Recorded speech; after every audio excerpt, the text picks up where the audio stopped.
কেউ একজন ভাইয়া আমাকে একটা একটা ভিডিওর মধ্যে কমেন্ট করেছিল যে আপু আপনারা এত ব্যস্ত থাকেন জাপানে, একদম সময় পান না, কিন্তু এই যে ঘোরাঘুরি, এই যে বেড়ানো, সাজগোজ করা, দাওয়াতে যাওয়া, এত সময় তাহলে কিভাবে পান, এত ব্যস্ত থাকেন?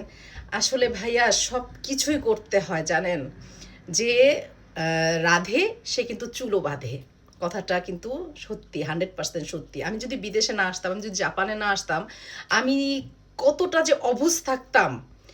আমি মানে লাইফের কত কিছু যে শিখেছি এই জাপানে এসে, কিভাবে সব কিছু মেনটেন করতে হয় বাহিরে প্লাস বাসায়, এবং মাইন্ড ফ্রেশ করার জন্য, সমাজে 10 জনের সাথে উঠা বসা করার জন্য, বাচ্চাদের ভালো একটা পরিবেশে নিয়ে যাওয়ার জন্য, তাদের সঙ্গ, বাংলাদেশি আমাদের দেশি বাচ্চা কাচ্চাদের সাথে মেশানোর যে একটা মানে সবারই চেষ্টা থাকে যে দেশি মানুষের সাথে, দেশি বাঙালি বাচ্চাদের সাথে মিশলে কিন্তু বাচ্চারা অনেক কিছু শিখতে পারে।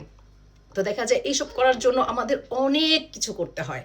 আমরা হাজারো ব্যস্ততার মধ্যে অনেক সময় বের করতে হয় যে একটু সমাজের 10 জনের সাথে চলার জন্য একটা প্রোগ্রামে গেলাম, কিংবা একটা দাওয়াতে গেলাম, কিংবা দাওয়াত দিলাম, উঠা বসা করা, মানে সব কিছুই না আসলে এক হাতেই করতে হয়, আমাদের কিছু করার নেই।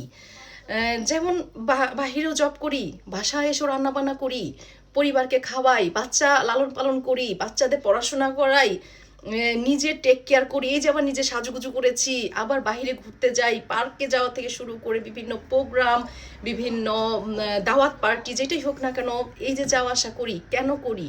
নিজেকে ভালো রাখার জন্য, নিজেকে সুস্থ রাখার জন্য, এবং পরিবারকে সুস্থ রাখার জন্য, বাচ্চাদের সুস্থ রাখার জন্য।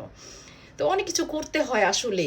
যারা আসলে প্রবাসে বসবাস করা শুরু করে, প্রথম প্রথম দিকে খুবই মানে এলোমেলো হয়ে যায়, খুবই স্ট্রেসের মধ্যে পড়ে যায়, মানে কিভাবে কিভাবে কি ম্যানেজ করব, কিভাবে কন্ট্রোল করব, কিভাবে সব কিছু এক হাতে গুছাবো, অনেক আসলে ধকল নিতে হয়।